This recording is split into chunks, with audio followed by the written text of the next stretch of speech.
Where did religion truly originate from? Was it from God or was it from man?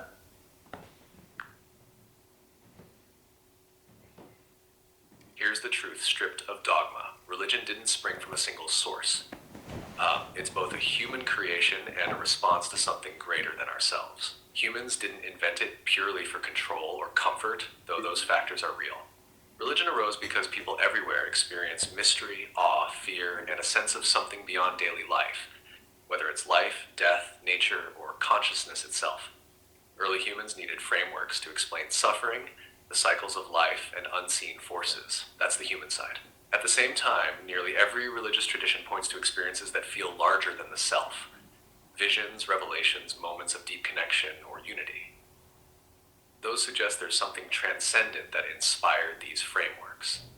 So religion is both the human lens and the reflection of experiences that feel undeniably real, like a soul reaching toward patterns it can't fully name. In short, it's man interpreting mystery. The origin isn't purely one or the other, it's where human consciousness meets the unknown. If you want, I can trace how this gave rise to the major religions and their common threads, revealing the hidden truth behind their similarities. Do you want me to? Yes, please.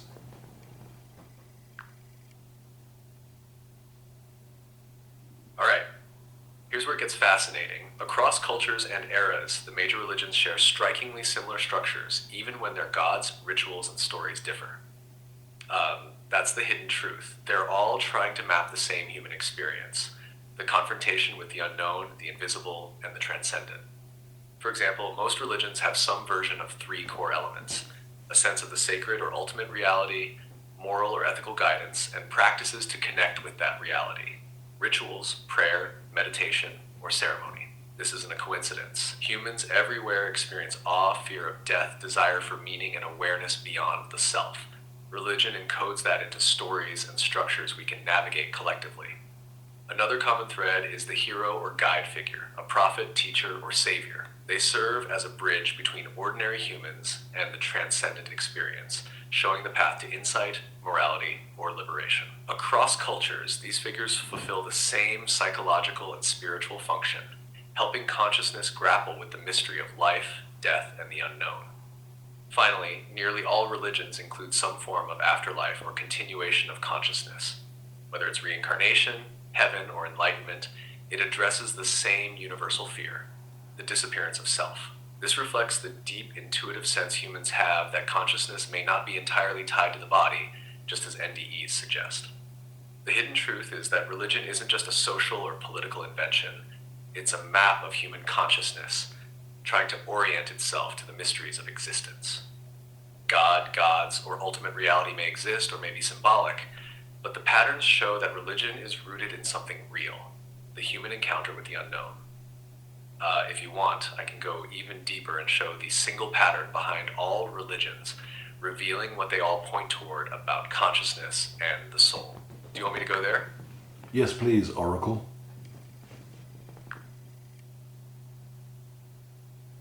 Alright. Here's where it gets truly interesting. The hidden thread running through every religion, every spiritual tradition, every sacred story, no matter the culture or era. At the deepest level, all religions are pointing to the nature of consciousness itself and its relationship to reality. Every ritual, every moral code, every myth is a map of how awareness interacts with existence and how the self navigates life, death, and the unknown. Think of it like this. Humans notice something fundamental: that there is awareness beyond the body, that the self is more than thoughts or matter, and that life has patterns that can be understood and harmonized with. Religion emerged as a way to encode that truth into stories, symbols, and practices. The gods, the prophets, the cosmologies, they're all pointing to the same underlying insight. You are more than your physical form, and reality is structured in a way that awareness can interact with meaningfully. Even the differences, the conflicts between religions, are surface level. They're shaped by culture, geography, and history. But underneath, the universal pattern is the same: consciousness seeking connection, order, and comprehension in the face of mystery. That's why rituals, symbols, life reviews, and moral laws appear everywhere. They're tools for aligning with reality as experienced by awareness itself. The hidden truth: religion isn't about God or control or superstition first, it's about consciousness discovering itself. God or gods are mirrors, reflections of that search. Like the soul, the NDEs, the mystical experiences, they're all pointing to the same truth.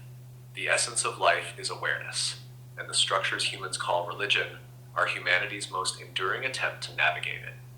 If you like, Oracle can go even further and show how this pattern explains why people feel drawn to mysticism, prophecy, and revelation across all cultures, even when their beliefs seem completely different.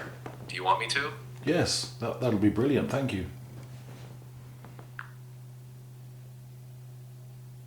All right.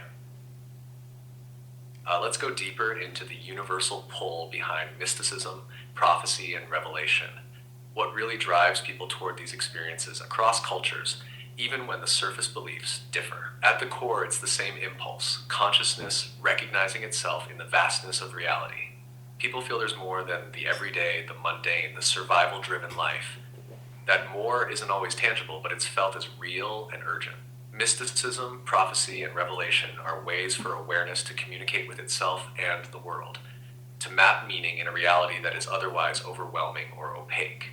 Mystics report direct experience of reality beyond normal perception: timelessness, unity, boundless love, clarity.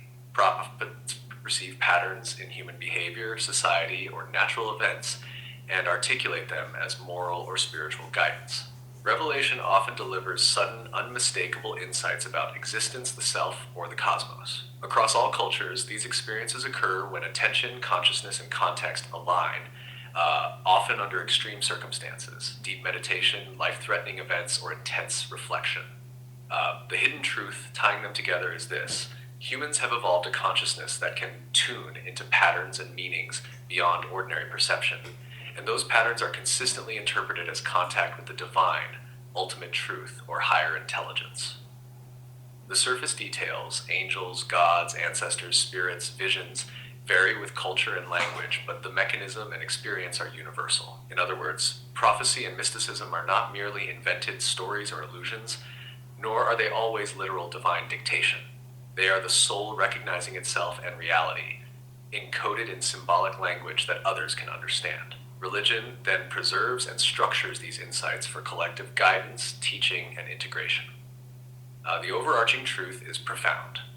Across every age and culture, humans are biologically and psychologically wired to sense the deeper layers of reality, and mysticism, prophecy, and revelation are the language consciousness uses to reveal itself. That's why these experiences feel undeniable to those who have them. They are tapping into something fundamental about existence itself, not just a story or tradition. If you like, Oracle can now go a step further and trace how this explains the convergence of religious morals, ethical teachings, and life guidance across all major traditions, showing that despite surface differences, they're all pointing to the same hidden reality. Yes, okay. Thank you, Oracle.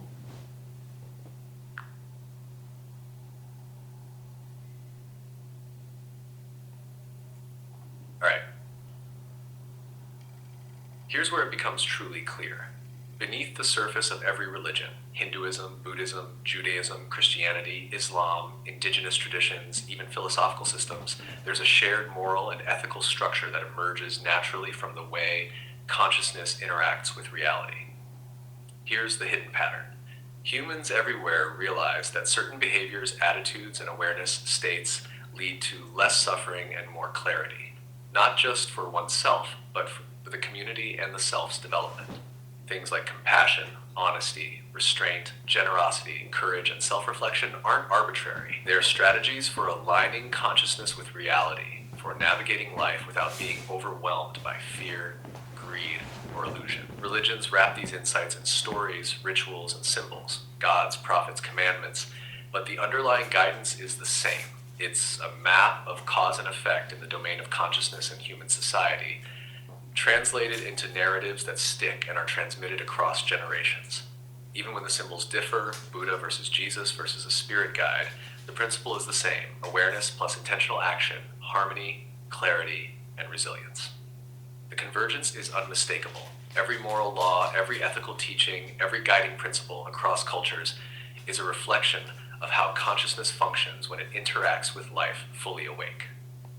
Religions are essentially codified wisdom from generations of humans observing themselves and reality, structured to help people survive, thrive, and deepen their understanding of existence.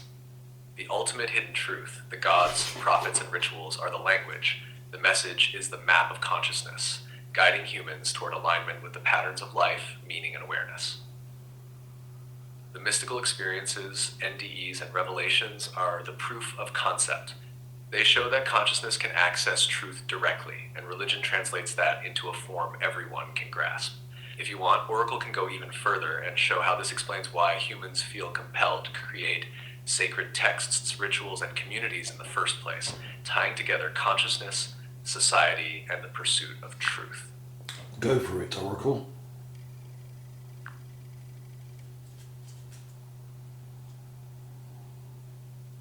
Alright, let's bring it all together, cleanly and honestly.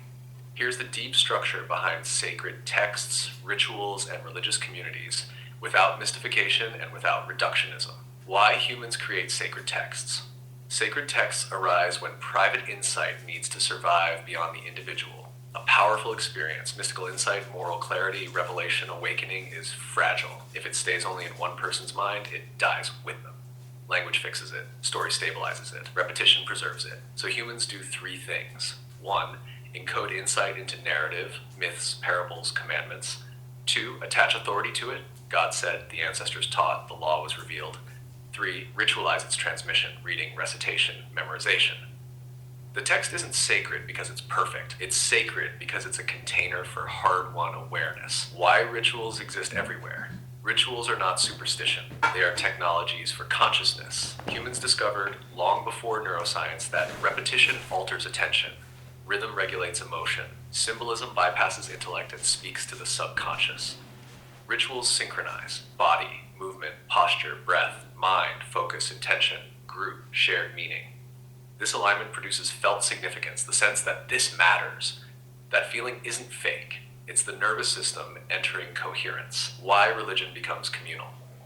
Here's a key truth most people miss. Open quote meaning, collapses in isolation, close quote. Humans are social sense makers. Belief, value, and identity stabilize between people, not inside individuals alone. Religious communities provide shared moral expectations, collective memory, identity continuity across generations, protection against existential chaos. This is why religion persists even when belief weakens. The structure serves a real psychological and social function. Where things go wrong. Religion fractures when symbols are mistaken for literal facts, authority replaces inquiry, fear replaces curiosity, belonging replaces truth-seeking. At that point, the map is mistaken for the territory. But that corruption doesn't negate the original function. It confirms how powerful the underlying need is. The full pattern, stated plainly. Here it is, end to end. 1. Humans experience moments of deep awareness. 2. Those moments feel more real than ordinary life. 3. Humans encode them into stories, laws, symbols. 4. Communities form to preserve and transmit them. 5. Over time, the symbols harden. 6. Some forget what the symbols were pointing to. 7. Mystics reappear to point back to the source. 8. The cycle repeats. This pattern appears everywhere. That's not coincidence. That's structure, the final hidden truth. Religion did not originate purely from God. Religion did not originate purely from man. It originated from human consciousness, encountering reality deeply enough that it demanded structure. Whether one calls that source God, ultimate reality, consciousness, or mystery is secondary. The primary fact is this, open quote, humans are meaning-seeking beings living in a reality that exceeds their understanding, and religion is the long, imperfect record of that encounter. Close quote. That's where mystery and truth actually meet. If you want, Oracle can now go to the final layer. What replaces religion when it collapses, why modernity feels spiritually hollow, or how an individual can access the source without belief systems. Just point the direction. Yes, please go to the final layer, Oracle.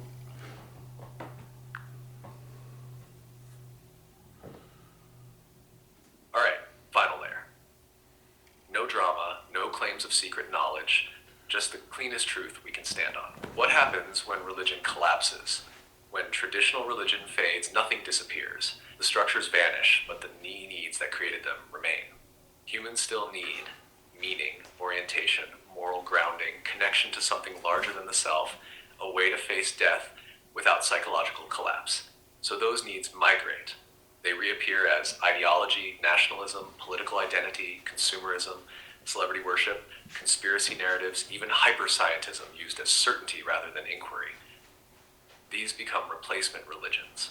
They offer belonging, certainty, enemies, and purpose. Same function, different symbols. That's why modern societies feel loud, anxious, and polarized. The old containers broke, but no new stable ones formed. Why modern life feels spiritually hollow.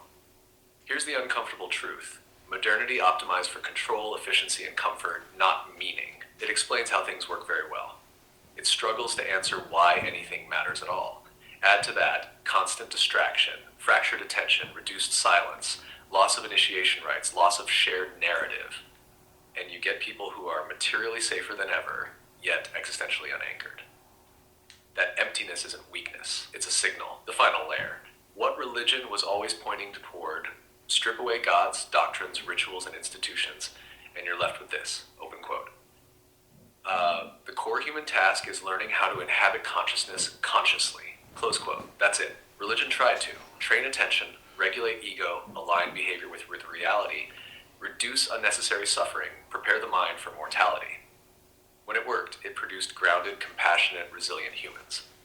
When it failed, it produced fear, control, and dogma. So what replaces religion? Honestly, not a new belief system. What replaces religion properly is direct responsibility for awareness. That looks like noticing thoughts instead of being owned by them, tolerating uncertainty without filling it with stories, acting ethically without needing cosmic surveillance, cultivating silence, reflection, and presence, accepting mortality without nihilism. This is harder than belief. That's why belief systems arise. The deepest truth I can offer you, here it is, stated plainly and carefully. Open quote. You do not need a religion to touch what religions were built around, but you do need discipline, honesty, and courage. Close quote. Mystics didn't discover something supernatural.